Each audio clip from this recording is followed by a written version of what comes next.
A lonely rancher gave his only warm coat to a freezing Native American woman during a blizzard, expecting nothing in return. But when her grandfather, a Cheyenne chief, arrived with the entire tribe the next morning, they didn't come for revenge, like fearful townspeople expected. Instead, they completely rebuilt his crumbling ranch house in a single day, sparking the most unlikely partnership in the American West. If you want to discover how one simple act of kindness between strangers created an alliance that transformed an entire territory and proved that compassion can bridge any cultural divide. Like this video, subscribe to the channel, and hit the notification bell for more stories that show humanity at its finest.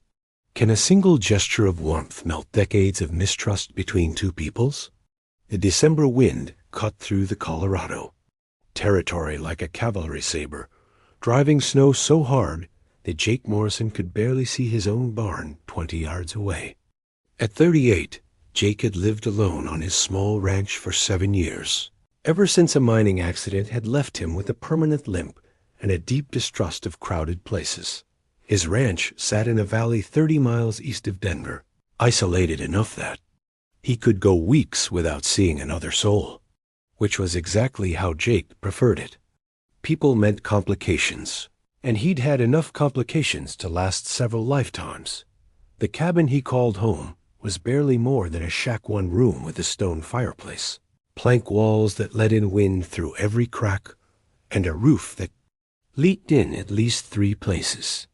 He'd been meaning to fix it properly for years, but between tending his small herd of cattle and nursing the leg that ached in cold weather, there never seemed to be time or energy for major repairs.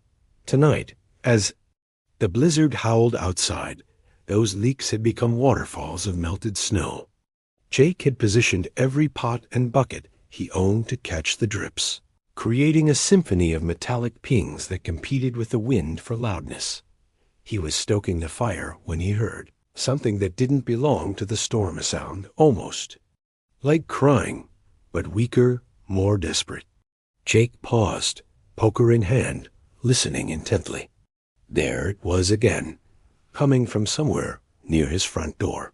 Probably just a coyote, he muttered to himself, but something about the sound nagged at him.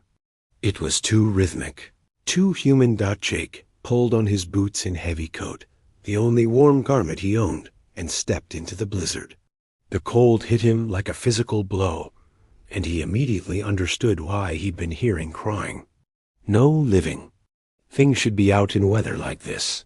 Following the sound, he found her huddled against the side of his cabin, barely visible in the swirling snow.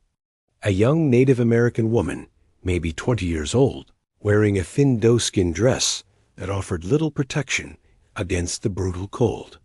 Her long black hair was matted with ice, and her lips were blue with hypothermia. Jake's first instinct was caution.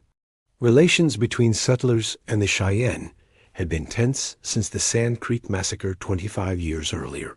Most of his neighbors would have seen a lone Indian as either a threat or a trap. But looking at this shivering girl, Jake saw only another human being who was going to freeze to death if he didn't act quickly. Jesus Christ, he breathed, dropping to his knees beside her. How long have you been out here? The woman's eyes fluttered open dark brown eyes that held intelligence. Despite her obvious exhaustion, she tried to speak, but only managed a whispered word in what Jake assumed was Cheyenne.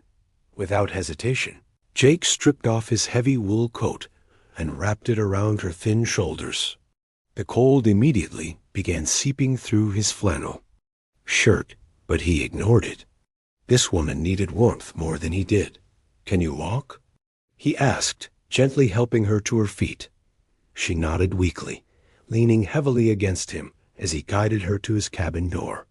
Once inside, Jake settled her in the chair closest to the fire while he quickly gathered every blanket he owned. I'm Jake, he said as he tucked the blankets around her. Jake Morrison. What's your name? The woman looked up at him with those intelligent dark eyes. When she spoke, her English was careful but clear. Morning Star, I am Morning Star. Well, Morning Star, you picked a hell of a night to be traveling. What are you doing out here? Morning Star's story came out in halting phrases as she warmed by the fire. She had been traveling from her tribe's winter camp to visit a sick relative when the storm struck with unexpected fury. Her horse had spooked and thrown her, then run off, leaving her stranded miles from any shelter. I saw your light, she said, gratitude clear in her voice. I thought ... I hoped ... You hoped right, Jake said firmly. Nobody should die in a storm, especially not because they couldn't find help. Jake heated beans and coffee while mourning. Star thawed out by the fire. He noticed she kept looking around his cabin with curious eyes, taking in the leaking roof, the cracked walls, the general state of disrepair. You live here alone? She asked. 7 years now. It's not much, but it's mine. Morning Star was quiet for a moment. It is difficult to maintain a home alone. Jake laughed ruefully. That's one way to put it. I keep meaning to fix things properly, but ... He gestured at his bad leg. You are injured? Mining accident. Left me with a limp and a powerful dislike of being underground. Jake stirred the beans. But it could have been worse. I'm alive, I've got land, and I can still work cattle. As they ate, Morning Star told him more about herself. She was the granddaughter of Standing Bear, a respected Cheyenne chief who had led his people through the difficult years since the Indian Wars. She served as a translator and negotiator when tribal business required interaction with white authorities. My grandfather always says that honor is shown not by how we treat our friends, but by how we treat strangers, Morning Star said, pulling Jake's coat tighter around her shoulders. You have shown great honor tonight. Jake felt uncomfortable with the praise. I just did what anyone would do. Morning Star smiled sadly. No, Jake Morrison, not anyone. Many of your people would have left me in the snow. They talked through the night as the storm raged outside. Jake found himself enjoying the conversation more than he'd enjoyed human company in years. Morning Star was intelligent, well-traveled, and had a quiet sense of humor that matched his own. More importantly, she didn't seem to pity him for his injuries or his solitary lifestyle. When dawn finally broke, the storm had passed, leaving behind a world transformed by 3 feet of fresh snow. Morning Star stood at Jake's window, looking out at the white landscape. The storm is over. I should go now. How? Your horse is long gone, and it's 30 miles to the nearest town. Morning Star smiled mysteriously. My people will come for me. They always do. How will they know where to look? Instead of answering directly, Morning Star walked to Jake's fireplace and selected a piece of charcoal from the ash. On the inside of his door, she drew a simple symbol, a morning star with 7 points. This will tell them I am safe and where I have been. Jake stared at the symbol. You think they'll see that? They will come, Morning Star said with quiet certainty. She walked to where Jake stood and carefully removed his coat, holding it out to him. Thank you for your kindness. I will not forget. Keep the coat. You'll need it until your people find you. Morning Star shook her head. You need it more than I do now. Before Jake could protest, she was already putting on her thin doeskin dress. My grandfather will want to thank you properly. That's not necessary. Yes, Morning Star interrupted firmly. It is. She walked to his door, paused to look back at him one more time, then stepped out into the snow. Jake followed her to the porch and watched in amazement as she set off across the white landscape, moving with a confidence that suggested she knew exactly where she was going. Within an hour, she had disappeared over a ridge, leaving Jake alone. Again with his leaking roof and his doubts about whether he'd dreamed the entire encounter, but the charcoal symbol on his door proved it had been real. And somehow, Jake had the feeling that Morningstar's promise about her grandfather was real. 2. What he didn't expect was that Standing Bear's idea of proper thanks would change not just his ranch, but his entire life. 3 days passed without any sign of Morningstar's people. Jake began to wonder if the young woman had made it safely back to her tribe, or if she was still wandering somewhere in the vast Colorado wilderness. The symbol on his door seemed to mock him every time he entered or left the cabin. On the 4th morning, Jake was in his barn tending to his cattle when he heard something that made his blood run cold, the sound of many horses approaching at a steady pace. Through the gaps in the barn walls, he could see at least 20 riders coming down the valley toward his ranch dot. His first thought was that it was a cavalry patrol, but as the riders drew closer, Jake realized these were Cheyenne warriors. They rode in a disciplined formation, their horses moving through the snow with practiced ease. At their head rode an older man, whose bearing and the deference shown by the others marked him clearly as a chief. Jake's hand moved, instinctively, to the rifle he kept in the barn, then stopped. If these men had come for violence, 20 against 1 would make the rifle pointless. Better to face whatever was coming with dignity. He stepped out of the barn and stood in front of his cabin, watching as the war party approached. The townspeople he occasionally traded with had filled his head with stories about Indian raids, scalping, and torture. But looking at these men, Jake saw not wild savages, but disciplined warriors with a purpose. The chief raised his hand, and the entire group stopped 50 yards from Jake's cabin. The leader dismounted and walked forward alone, his steps deliberate and measured. He was a man in his 60s, Jake estimated, with gray streaking his long black hair and deep lines carved into his weathered face. Despite his age, he moved with the fluid grace of a born horseman. When he was 10 feet away, the chief stopped and spoke in accented but clear English. "I am Standing Bear of the Cheyenne. You are the man called Jake Morrison?" "I am." Jake kept his voice steady despite his racing heart. Standing Bear studied him for a long moment with dark eyes that seemed to see right through him. "My granddaughter tells me you showed her great kindness during the storm. Morningstar, is she all right?" "She is well, thanks to you." Standing Bear's expression remained neutral. "She told me how you gave her your coat, your food, your shelter, how you asked for nothing in return." Jake shifted uncomfortably. Anyone would have done the same. "No," Standing Bear said firmly. "Not anyone. My granddaughter has encountered many of your people during her travels. Few have shown such kindness to a stranger." The chief paused, looking past Jake at the cabin with its sagging roof and patched walls. "She also told me that you live alone, that your dwelling is ... in need of repair." "It serves my needs," Jake said defensively. Standing Bear nodded slowly. "A man should have a proper home, especially a man who shows honor to strangers." He turned and spoke a few words in Cheyenne to his warriors. To Jake's amazement, they immediately began dismounting and unpacking tools and materials from their horses.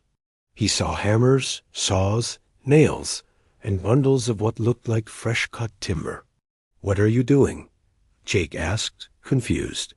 "My granddaughter said you helped her without asking for payment. In our way, such kindness creates a debt that must be honored." "You don't owe me anything." "Yes," Standing Bear interrupted. "We do, and we will pay it." Before Jake could protest further, the Cheyenne warriors had spread out around his property and begun working with an efficiency that took his breath away. 6 men climbed onto his roof and began stripping away the old, rotted shingles. Others started reinforcing the walls, replacing cracked logs with new timber. Jake watched in stunned silence as his humble cabin began transforming before his eyes. These men worked with tools and techniques he'd never seen before, creating joints so tight they would never let in wind or rain. "Where did you get the materials?" Jake asked Standing Bear. "We trade with lumbermen near Denver. We knew we would. Need them." The chief smiled slightly. "My granddaughter is very observant. She described your dwelling in great detail." As the work progressed, Jake found himself drawn into conversation with Standing Bear. The chief spoke of his people's history, their struggles to maintain their way of life in a rapidly changing world, and their efforts to find peaceful coexistence with the increasing number of white settlers. "Many of your people see us as obstacles to progress," Standing Bear said as they watched his warriors work. "They do not understand that we want the same things they do: safety for our families, prosperity for our children, respect for our ways.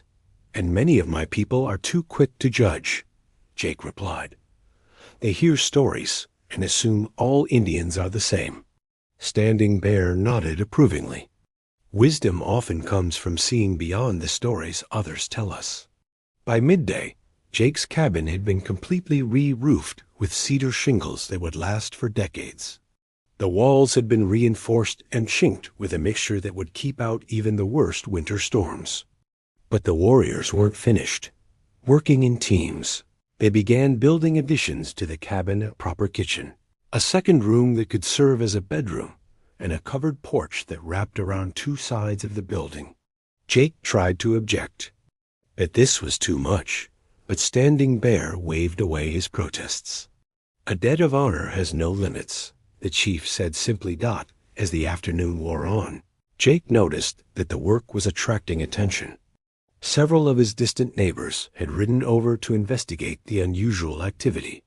They sat on their horses at the edge of his property, watching nervously as 20 Cheyenne warriors transformed Jake's homestead.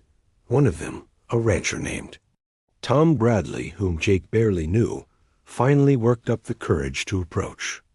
"Morrison," Bradley called out, "you all right over there?" "I'm fine, Bradley," Jake called back. "What do they want?" Jake looked at Standing Bear, who nodded slightly. "They're repaying a kindness, nothing more." Bradley and the other neighbors exchanged skeptical glances, but didn't interfere. Jake could almost hear them thinking that he had lost his mind, making deals with Indians as the sun began to set. The Cheyenne warriors put the finishing touches on their work. Jake's humble cabin had been transformed into a substantial ranch house that would stand against any weather the Colorado Territory could throw at it. Standing Bear walked with Jake around the completed structure, pointing out details of the construction. "This will last many generations," he said with pride. "Our builders are among the finest." "I don't know how to thank you," Jake said, still somewhat overwhelmed by what had happened. "You already have. By showing kindness to my granddaughter. You showed kindness to all my people." Standing Bear paused. "But there is one more thing."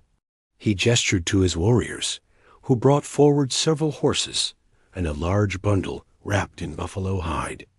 "Winter will be hard this year. These horses will help you manage your cattle when the snow comes deep. And this," he indicated the wrapped bundle, "food for the cold months ahead." Jake unwrapped the bundle to find jerked meat, dried vegetables, and other preserved foods that would last through the harshest winter. "This is too much," Jake protested. "It is exactly enough," Standing Bear replied. "Honor demands balance. You saved my granddaughter's life.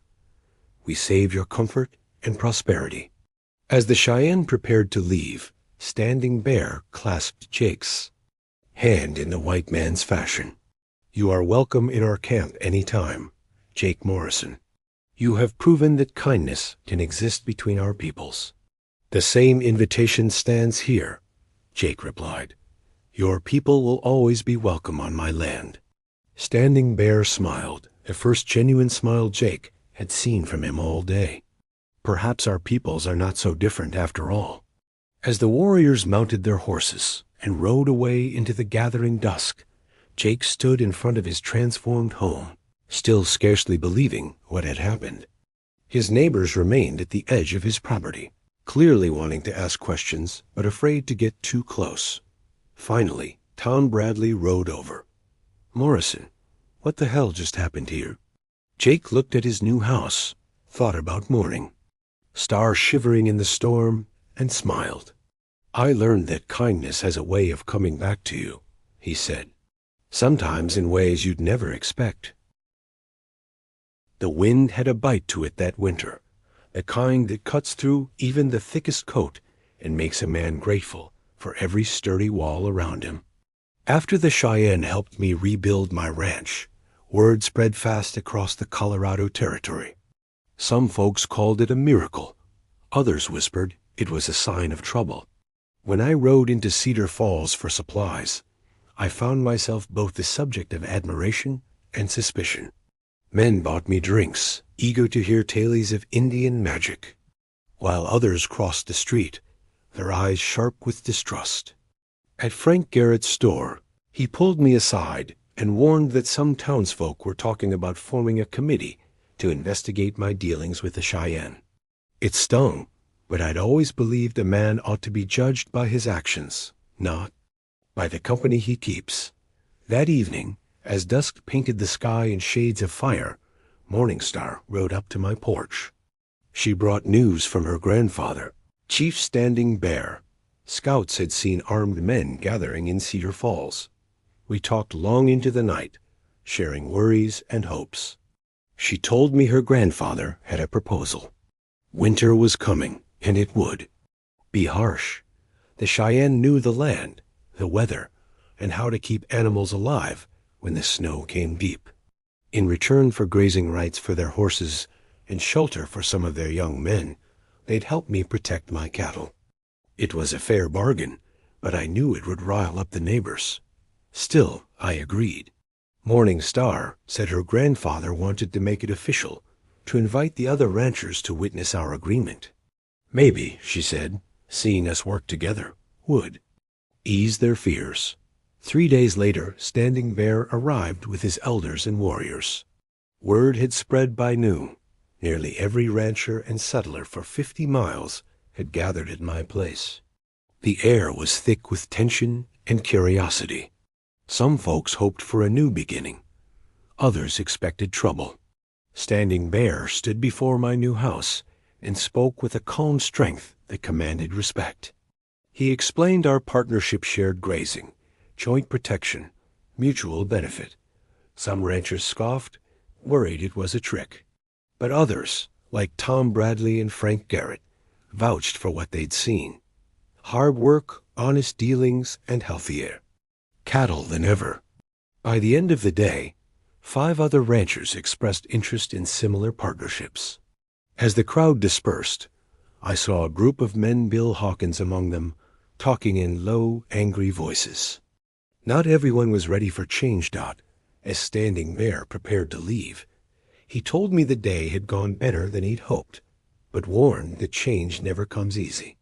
Morning Star promised that if trouble came, the Cheyenne would stand with me. I promised the same. Watching them ride away, I felt a mix of pride and apprehension. We'd done something new in this land, a partnership built on respect and shared need, but I knew there would be those who'd fight it. Winter came hardly and hard that year. Blizzards rolled in, snow piled high, and the cold seeped into every crack. But with the Cheyenne warriors by my side, we managed. They read the signs of the land, moved the cattle before storms hit, and found feed when the grass was buried. They taught me words in their language, and I taught them English. For the first time since I'd come west, I felt like I belonged to a community. But not all was peaceful. In February, with the snow still deep, I heard riders approaching fast. 15 men, led by Bill Hawkins, armed and grim, rode up to my barn. The Cheyenne warriors emerged, calm but ready. Hawkins accused me of harboring enemies, said our partnership had gone too far. He claimed we were plotting raids, that the Cheyenne were getting ideas about demanding land and rights. I stood my ground, told him the truth. These men had worked beside me all winter, cared for my cattle, and caused no trouble. Swift Horse, One of the young Cheyenne spoke up in halting English, saying they wanted only to help. Hawkins wasn't convinced. His hand hovered near his gun, and the tension crackled in the cold air. Just then, Standing Bear arrived, riding up the valley with Morning Star and the tribal elders. He walked into the middle of the standoff, his presence calm and commanding. Hawkins accused him of making demands, of acting like he had rights equal to any American. Standing Bear answered with quiet dignity, asking what rights American citizens had that his people should not share: the right to live without fear, to make an honest living, to protect their families. Hawkins had no answer. Morning Star stepped forward, addressing the ranchers. She spoke of the benefits our partnership had brought, not just to my ranch, but to the whole valley. Healthier cattle, better land management, and a sense of peace that had been missing for years. Some ranchers nodded, remembering the hard winter and how the Cheyennes' knowledge had saved their herds too. Others stayed silent, their faces hard. The standoff ended not with gunfire, but with a grudging truce. Hawkins and his men rode away, muttering threats that they didn't draw their guns. Standing Bear thanked me for my courage, and Morning Star squeezed my hand. That night, as the wind howled outside, I sat by the fire and thought about what we'd built: a fragile peace, a partnership that defied the old hatreds of the frontier. Spring came slow that year, the snow reluctant to leave. But when the grass finally returned, my cattle were strong, my land was whole, and the Cheyenne still rode beside me. We'd faced suspicion, threats, and the bitterest cold the territory could offer. But we'd also found something rare on the frontier: trust. And as the sun rose over the mountains, I knew we'd earned it, one storm and one handshake at a time.